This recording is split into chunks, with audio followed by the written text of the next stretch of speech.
Hello everyone and welcome to this short video about jurisdictional risk. My name is Richard Pedley and I'm very happy to be joined by Carol van Randwick, who's the Head of Impact and Partnerships with Themis. Now before we get into the nitty-gritty about this, could you give us an idea of who Themis are and your role within the organisation? Well, as you said, I'm Head of Impact and Partnerships.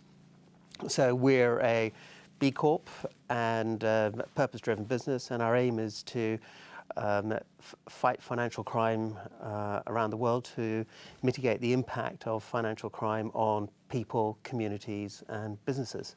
And we're an award-winning full-service anti-financial crime platform providing cutting-edge technology, threat-based research, data, training and investigations capabilities all related to financial crime.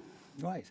And you've been doing a lot of work with Jersey Finance, I know, over the past, is it 18 or? 21 months. 21 months now in Jersey as we sit here in December 2023. And you've been looking at specific jurisdictions and running events. What can you tell me about those? Well, with Jersey Finance, we identified a number of jurisdictions in which their members conduct business, but there were also other jurisdictions which their members were looking at to enter those markets, to do business with individuals and organizations in those jurisdictions. And so we identified certain jurisdictions which could be of high risk from a business perspective in financial crime terms. So we looked at 6 jurisdictions to begin with, and we ran roundtable discussions with individuals who dealt with financial crime on the ground, and by that I mean face that in a business context and how they dealt with that. They interacted with law enforcement and were able to advise the members that were attending those discussions as to what were the pitfalls, what were the things that they had to look out for when conducting business in those jurisdictions. So you've got access to experts who are actually on the ground conducting business. Correct. There, so they can steer you away from some of the pitfalls. But to the question that people might ask, why would you want to do business with a high-risk jurisdiction? Because it is high risk. Well, it's like anything, and particularly any country. Just because it's high risk doesn't necessarily mean that there isn't good business to be done there. It doesn't mean that everybody in a particular jurisdiction is a criminal or has done anything illicit.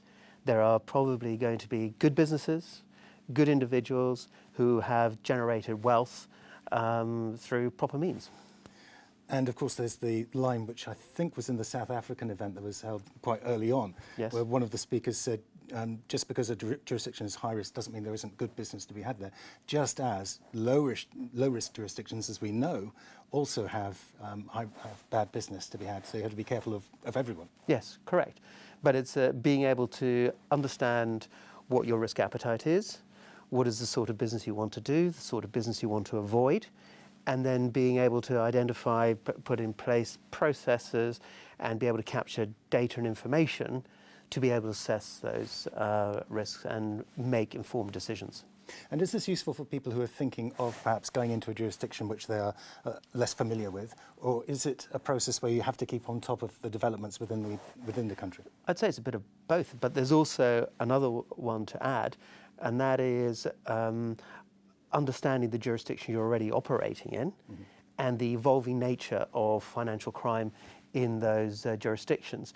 That it could either be improving, so that the government has put in place legislation, regulation, and is seen to be enforcing those regulations through fines and identifying the organizations that they have fined or through bad practices that they've identified, because that way those jurisdictions will be improving, and therefore the businesses that are there are cleaning up their act, and so they'll be more attractive places to do business. Yes, because it's an evolving process, isn't it? Yeah. For example, taking one example, the FATF grey listing, when people go onto the grey listing, you have to reassess the business you do with that jurisdiction because of that event. Correct. And equally, when they're removed, as in October this year, when 4 jurisdictions were taken off, and Cayman is probably the one that has the most impact on Jersey.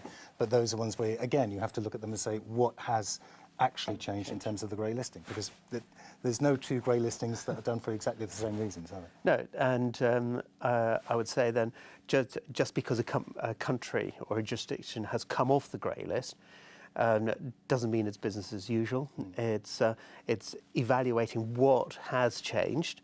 Does that impact the way that you do business in that jurisdiction, or the organisations and individuals that you do business with? And it's about knowing the nuance, isn't it? It's not a black and white situation. No. I'm not going to deal with this country because X. It's a matter of saying I'm only going to deal with this particular sector, or I'm comfortable with the risk appetite in this area.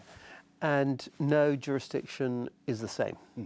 So you've got to look at them independently, and the key thing is to continuously inform yourself, read, educate yourself, be aware of what all the factors are in each of those jurisdictions. Yes, and the reason Jersey Finance has taken the lead in this, it makes sense really, because they're the representational body of the industry, and they are going to be saying, well, we recommend investing in these countries, or we're going to do some work and outreach in these countries. But it works both ways, doesn't it? In that as they learn about us and the products Jersey can offer them, we also have to learn about them and the potential pitfalls in that area. And it's so important that government institutions, so the public side works with the private side, for the public side to understand how the industry is looking at these various jurisdictions, which new ones they want to go into, and also for the industry as a private side of the whole, I'd say, ecosystem, to better understand what's expected of them when it comes from a regulation and a legislative perspective. Yeah, that's a point I should probably have made myself near at the top. And the point of this, as with the live events, it's very much all of the representative agencies should be in this. So government have been involved.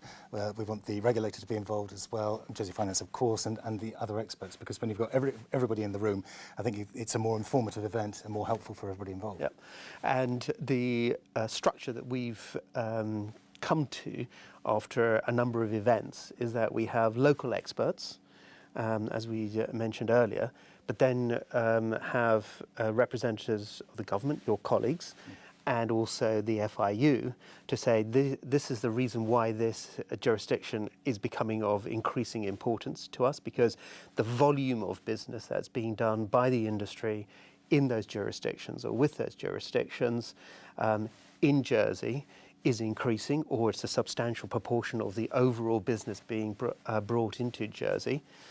And then from a regulatory perspective, the regulator to say, well, this is how we would expect you to look at these types of risks. Yes, so people are better informed all around. Yeah. And I'm pleased to say that the relationship with Themis and JFL is going to be continuing into 2024, so we look forward to I'm very pleased about that. Yes, so we'll have the opportunity. We haven't got the exact countries that are going to be looked at, or the timetable, but as soon as that's available, we will, of course, let everybody know. But until then, can I just say, Carol, it's been a pleasure to speak to you, and we finally got you down here. We've tried to get you in front of the cameras a few times. I'm very glad that we managed to do it. My pleasure. And I very much look forward to coming to Jersey during 2024 and future years, and to continue to work with you, Jersey Finance, and the industry here. Well, Carol van Randwyk, thank you very much. Richard, it's a pleasure. Thank you.